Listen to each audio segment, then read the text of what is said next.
Ambassador Karen Pierce, UK Permanent Representative to the United Nations, welcome to Al-Arabiya. Thank you very much. I would like to start with you with Syria.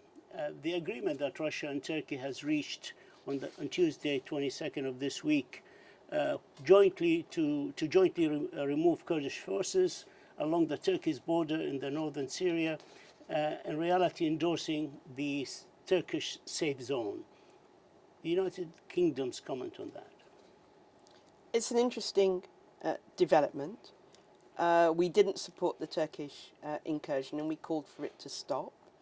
I think it will need to be demonstrated that this agreement can actually protect the people on the ground, notably the Kurds. Much will depend on whether or not they follow international humanitarian law. We're also not in favour of that part of Syria or any part of Syria having its demographics changed. So this will need watching extremely carefully to make sure that the effect on civilians is mitigated in some way. Germany Defense Minister, she has advocated the establishment of an internationally controlled security zone in Syria, i.e. in cooperation with the European partners, NATO, and also Turkey and Russia. How do you see that call? Is it realistic? It's a very difficult proposition, but I can see why some politicians, like the German Defence Minister, might think that it's better to have an international agreement regulating what happens in that zone than a kind of Russia-Turkish free-for-all. But I think we will need to discuss with our German colleagues and partners how exactly the whole dossier might be moved forward, what is the effect on the Syria political process overall, and what is the best way of protecting civilians in that area. Is the United Kingdom open to having their soldiers patrolling that area? I think that would be premature to make any assumptions about soldiers, international soldiers going into that area, but it is something that is certainly worth discussion, and whether it's that particular idea or another idea, we certainly need a lot more granular, substantive international discussion and cooperation on the whole trajectory of Syria, both security-wise and in respect of the political process. Yet some might argue that, according to the Charter, the government of Syria is the only party that can give permission for foreign forces, including the Turkish forces, which Bashar al-Assad called them invaders, to be in that part of Syria. Don't you agree? Well, under the Charter, you can authorise the use of force or the presence of troops by more than one way. You can, of course, pass a Chapter 7 Security Council resolution. The situation in Syria is anomalous, if you like, because the northeast has always been not contended in territorial terms, but Turkey has long felt a threat coming from northeastern Syria to its borders, and of course on the other side of the country coalition forces have been fighting Daesh. So the situation of Syria in respect of the north is already quite anomalous. Some might argue that Turkey's invasion of Syria is a stark warning of how irrelevant NATO can become. NATO has successes and had failures around the world. What do you say to them? I don't think NATO's had many failures around the world. Libya? If it had not been, Libya was much more of a coalition type of action. It was not that NATO went in afterwards to conduct a security or a stabilisation mission as it did in the Balkans, where it was successful. And just for the benefit of your viewers, it was successful protecting the Muslim population. I want to make that clear. The first time NATO ever fired a shot in anger was to protect Muslim communities, and it's important to make that point. Under the leadership. Turkey didn't go into Syria as a member of NATO, as it were. She is on record as saying she went in because of the threat she perceived to her southern border, but obviously this is something NATO has discussed. NATO will, I'm sure, want to contribute to the stability of any measures that are taken in that part of the Middle East, but she can contribute in very many ways. Next week, on the 30th of October, the Constitutional Committee will have its first meeting in Geneva. Of course, Damascus hopes to amend the constitution. The opposition wants to rewrite it anew. Do you see this as actually a fair first step towards a peaceful settlement? Well, it's been a long time coming, this Constitutional Committee. And I think although it's a necessary step and it's a useful one, it's actually quite a small one. Yes. So it in itself will be a success if the parties can agree to keep meeting and can agree to make incremental progress every time they meet. But I think the bigger prize is the overall political process and the political transition in Syria. The Constitutional Committee is part of that, but it's a small first step. And the next step will be a referendum on constitution and possibly elections under international supervision. I think that's still the most likely plan in accordance with earlier agreements and Security Council resolutions. But I think we'll have to see what the UN Special Envoy Geir Pedersen comes up with as a plan once the Constitutional Committee starts meeting. But I think it's very likely to run on lines similar to what you described. But we have done away with the transitional period and transitional governing body with full executive powers. That is done with. I wouldn't say it's done with. I think we need to get through this meeting of the Constitutional Committee and then see what the prospects are for various mechanisms. And some of these are quite standard mechanisms, if you like. They're quite familiar mechanisms for how you run a political process, how you run a political transition. I think the other point I would make is that unless the ultimate political settlement in Syria is one that addresses the needs of all Syria's communities, Sunni as well as Shia.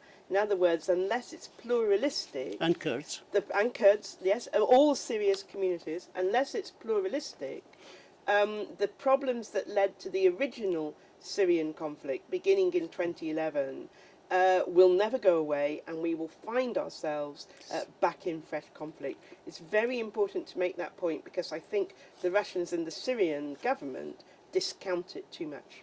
I'd like to move to Yemen. Being the pen holder on Yemen, how do you assess the UN performance and the Special Envoy performance efforts along the years, and also since the Stockholm Agreement a year ago, roughly, in bringing peace to Yemen?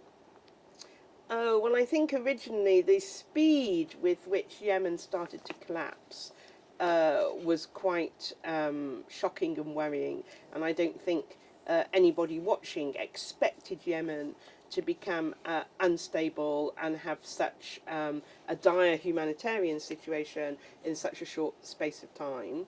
But since Martin Griffiths has been appointed, he has made great efforts to bring the parties together.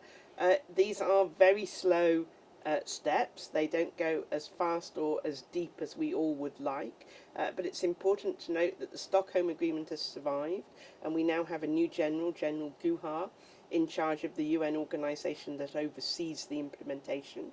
We have the Southern Transitional Council, thanks to the mediation of the Saudi government. We have them making progress in the south.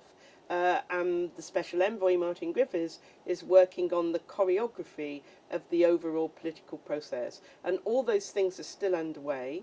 There's been some progress on the Yemen economy, some progress in getting humanitarian and commercial supplies in.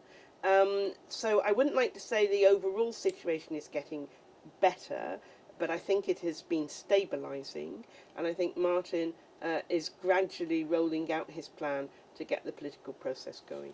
The new agreement and 4 observation points in Hadiya established and the participation of the legitimate government and the Houthis.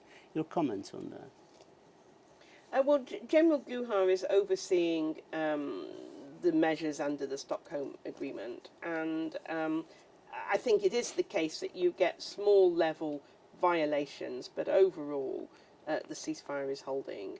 And General Guha, who's just taken up his post, gave a very thorough briefing to the Security Council the other day.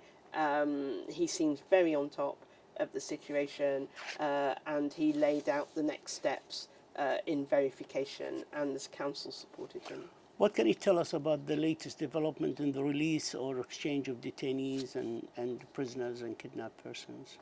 I don't have too many details on that, I'm afraid, but I know that the International Committee of the Red Cross Red Crescent was working very closely with the UN Special Envoy to try and make this prisoner exchange and release, which I think we've all been waiting for a long time. I very much admire the work of ICRC, so I hope they'll be able to go further over the coming weeks. On the bringing the southern representatives into the Yemen government and the negotiation, is there any update on that? There isn't at the moment. Martin is still working out how best to put all that together. I think in general terms the outline of a plan is clear. Again, we want a pluralistic government, though, that everyone feels they have a stake in the future of the government and the future of the country, however you define that, but we haven't got down to details yet. Okay, do you think we are lingering too long on the Hadiya agreement, and should we work on the broader picture? That was originally Martin's intention, to agree Hadiya quickly and then move on to the bigger political process, and where there were issues over Hadiya, to find the answer, if you like, in representation in the broader political process. For various security-related reasons, that has not worked. So this is why we're putting so much emphasis now with General Guha on the verification of Hadiya. Libya, where are we from conducting the international conference? Are we there yet? I don't think we're there yet, but the Germans have been working very hard to respond to Hassan Salameh's request for an international conference. And in Mr. Salameh's assessment, that international conference was to be followed by one inside Libya, so that we could begin to chart again the outlines of a settlement. So we are all pulling together in that direction. The French and Italians chaired a very helpful meeting during Anger in September, looking forward to Berlin. So I think that's what we now need to try and do. And we need to obviously try and get the Libyan economy working properly, so that you don't have parallel structures. You have people sharing in the revenue, if you like, but so that the economy starts getting underway. Iran has bombed 4 ships in the Emirates ports, has taken ships from international waters and kidnapped them to Iranian, including British ships. They have bombed facilities, oil facilities in Saudi Arabia. Have they become immune to be held accountable by the Security Council? I mean, that's what people are wondering. That's an interesting question. I would say that there is, in recent years, a general problem with very difficult regimes like Syria and Iran, who are not respecting the decisions of the Security Council. And they're able to do that because Russia often stops the Security Council from being effective on their particular issues. So they feel, the Syrians, the Iranians often feel, I think, that they can defy the decisions of the Security Council with impunity. But in general terms, I think the Iranians do worry about the economic measures. They do worry when they are the subject, if you like, of so much international criticism as they are at the moment. So one way or another, I think the Iranians do not disregard the views of the international community. Would you like to comment on the demonstrations taking place in Lebanon and Iraq? And in Iraq, people are shot actually in the street. They're obviously worrying. You know, people have a right to peaceful protest.